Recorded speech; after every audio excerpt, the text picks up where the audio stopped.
Okay, so 4 times, same shop, within 4 weeks, and this guy's telling me how good this guy is, how good this guy is. I'm really trying not to do rant videos because, you know, it's like, it seems like I'm always coming off like a certain way about things, but you know what? I really don't even care anymore about doing these videos. I don't care who watches, who doesn't watch, who has something to criticize. I really don't give a damn because I'm the one out here sweating my ass off, and I'm the one out here dealing with this kind of crap. So if you don't like the content, don't watch. It's that simple. I really don't care.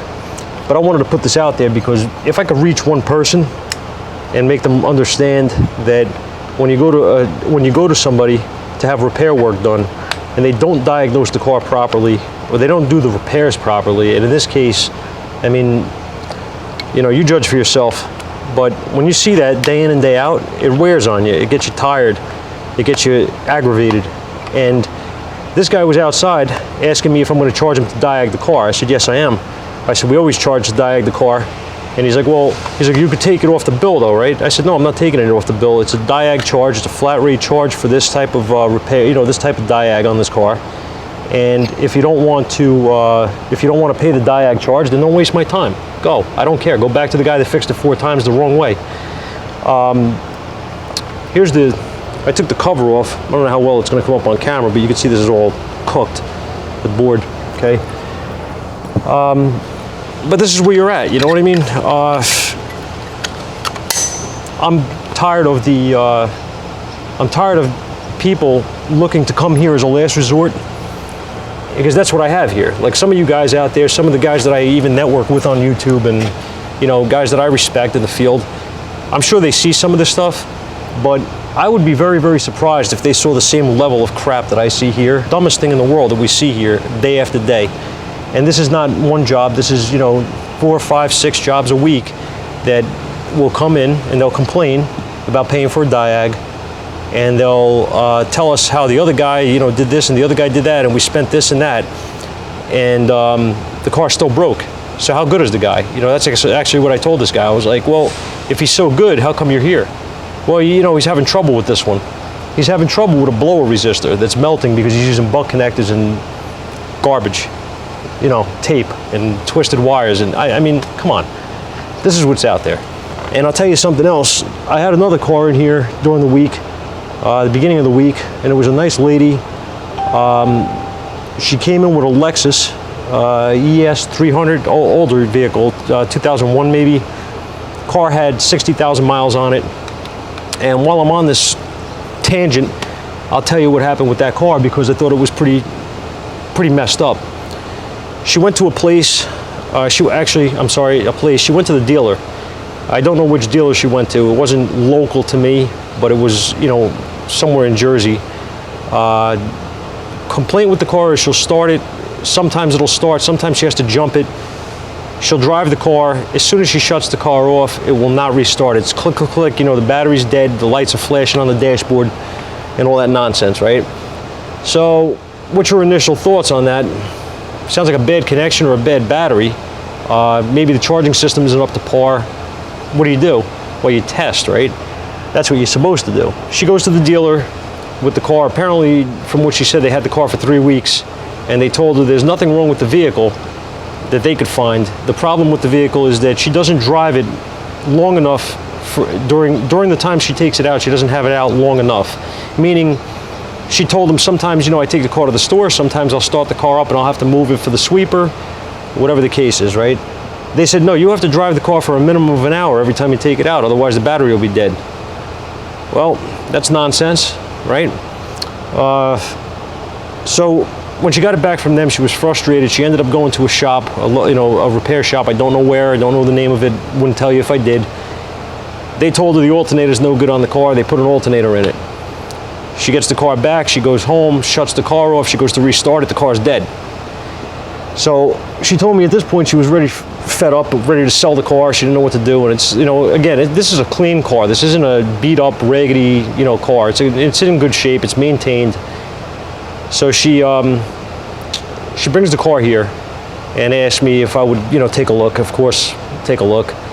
And I was able to verify very quickly that car had a bad battery. The cell, it had a dead cell. It would drop to 10 volts, 10.5 volts, as soon as you shut the key off in the car.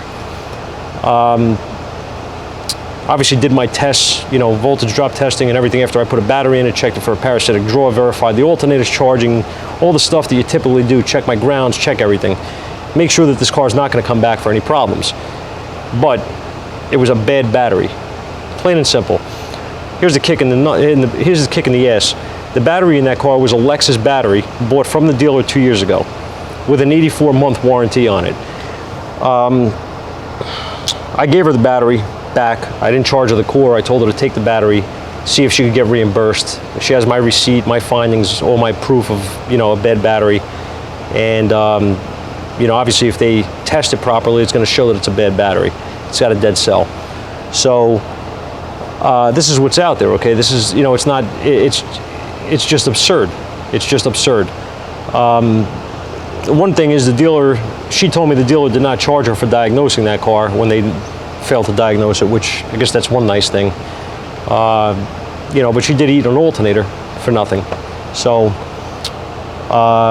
nobody tests. I don't know what it is. I don't know. I mean, hey, I have my problems with cars. I have my issues with trying to work my way through headache cars and stuff like everybody else out there. But I do my damn best to test everything that I can and verify a problem instead of telling the customer that they're crazy or they don't drive the car enough, or, you know, I don't know why it's burning up every other day.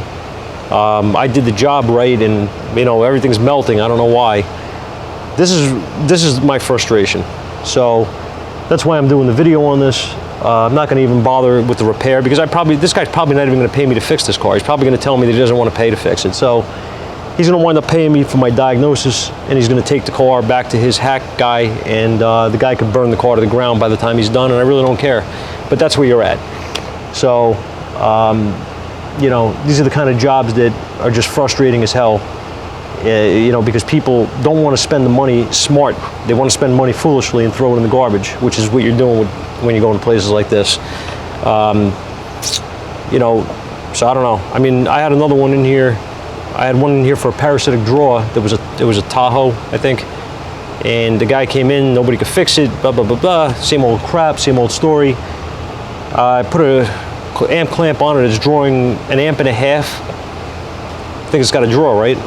So when I started testing it, I freaking go through I'm going through with the amp hound, and I'm finding many fuses in this thing are showing, you know, there's a draw, there's a problem, there's current flowing. So I notice speaker wire, I notice all this aftermarket junk, aftermarket radio system, you know, typical shit. So at that point I go into I take the radio out and I unplug it, and I'm sorry, at that point I go in and I find the radio was already, he unplugged the radio power, which was, his radio power was a piece of wire from the radio that was pushed into one of the fuses. That's how they had the radio powered up, okay? Very professional install, top notch again, right? He had already unplugged that. So the radio was dead. There was no power to the radio was not the drain. I couldn't find any source of this drain. What it was doing was it was waking modules up, and I couldn't figure out why at first. And then I said, there's got to be something that I'm missing here aftermarket. There were alarms and remote starts, and they were disconnected, some of them, and nothing worked anyway. So I went behind the radio to take a look at the nightmare of wiring back there, and I found a module, which don't know what it's for, don't care, and it was hot. And I disconnected that, and it was aftermarket, wired into the pigtail for the radio, and that was the source of the problem. That was keeping everything alive. It was waking up modules, and that was the drain. Okay, so once that was removed, it fixed it. And once you know that 2 days later, this guy calls me up and tells me his remote start doesn't work.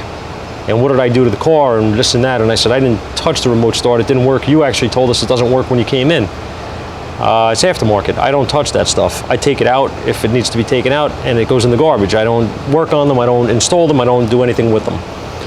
And he gave me an attitude on the phone and got pissed off at me because I didn't do the job right and I didn't do this right. I says, you were here for a draw. He says, yeah. I said, okay, is the battery going dead anymore? He goes, no. I said, okay, then I did my job. I took the aftermarket junk out that you put in, and we fixed it.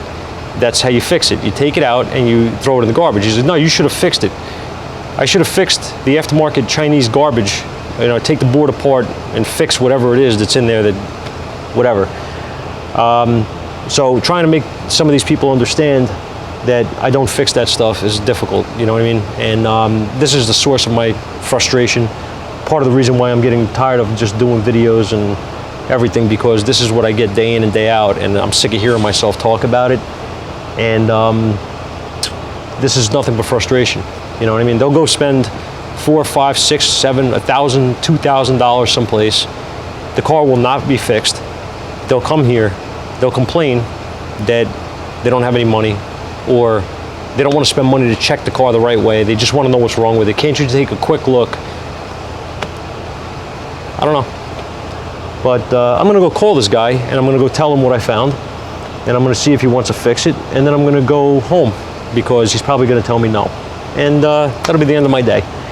Sorry guys for the rant. Sorry to vent, but I'm really sick and tired of the crap, and it's crap day in and day out. See you guys later. Maybe not. We'll see what happens. Have a good one.